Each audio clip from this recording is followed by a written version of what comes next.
민주당이 이번 김건희 특검법에 대해 확실한 대비를 준비하고 있는 것으로 보입니다. 민주당은 오는 28일 김건희 특검법에 대한 자동 상정을 앞둔 가운데 이번 특검법안 내용을 수정하여 대통령이 탈당하더라도 국진당을 특검 추천 대상에서 배제하도록 하는 방안을 추진 중인 걸로 확인됐습니다. 우선 본회의에 발부된 김건희 특검법은 대통령이 특검 후보자 추천을 할 때 대통령 소속 교섭단체를 제외한 교섭단체와 교섭단체가 아닌 원내정당이 서면으로 의뢰해야 한다고 규정하고 있습니다. 다시 말해 대통령이 소속이 된 국진당이 특검 후보자 추천권을 갖지 못하도록 한 조항입니다.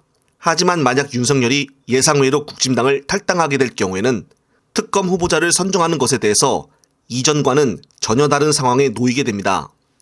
따라서 민주당이 바로 이런 꼼수를 차단시키겠다는 것입니다.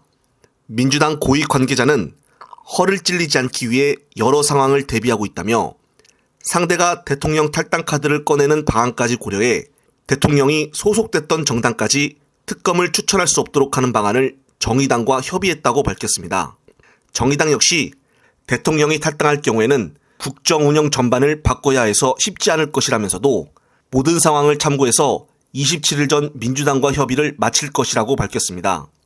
참고사항으로 국회법 제95조에 따르면 원안의 취지 및 내용과 직접 관련이 있을 경우에 한해 30명 이상의 찬성 의원이 연서하면 수정안이 의장에게 제출될 수 있도록 되어 있습니다. 따라서 만약 윤석열이 국진당에서 탈당하는 꼼수를 부린다면 여기에 대비 시나리오를 준비하겠다는 내용입니다. 앞서 저 역시도 마찬가지로 저들은 우리가 생각하지 못한 일들을 펼칠 수가 있으므로 여러 가지 시나리오를 두고 대비를 해야 한다고 말했었습니다. 따라서 앞서 말한 이번 민주당의 대비는 잘하고 있다고 봅니다. 민주당 홍익표 원내대표도 또 다른 국진당의 꼼수에 이렇게 대답을 하는데 영상 보시고 이어가겠습니다. 하나만 더 갑자기 생각나는데 김건희 특검법 만약에 받기는 받겠다. 예. 총선 이후에 받는 건 시기를. 어떻겠냐라고 제안이 온다면 네. 그건 고려할 만한 일인가요? 그거는 한동훈 그 장관의 답변으로 대신해야겠어요. 한동훈 장관이 늘 그런 답변을 하셨을 것 같아요. 내가 한동훈 장관이라면 검찰이 범죄자가 있고 범죄 행위가 있는데 무슨 선거나 어떤 정책 이벤트 때문에 수사를 하지 말라고 하는 게 말이 됩니까? 그게 국민의 기준에 맞습니까?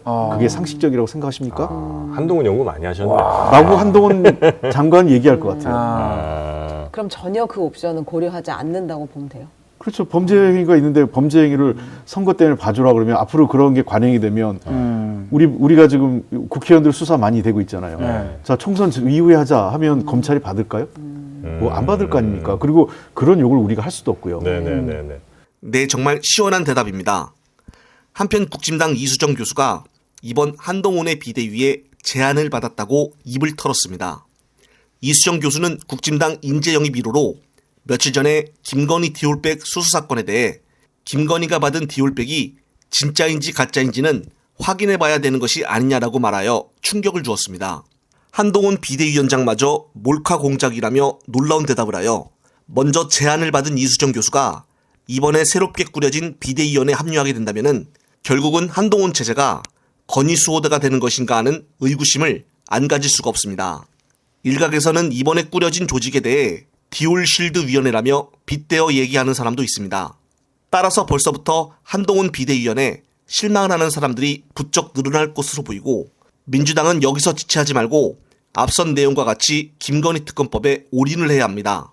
저 역시도 마찬가지로 앞으로 총선 대비 또 좋은 새로운 소식이 나오면 바로 말씀드릴 것을 약속드리며 이번 영상은 여기서 마무리하겠습니다.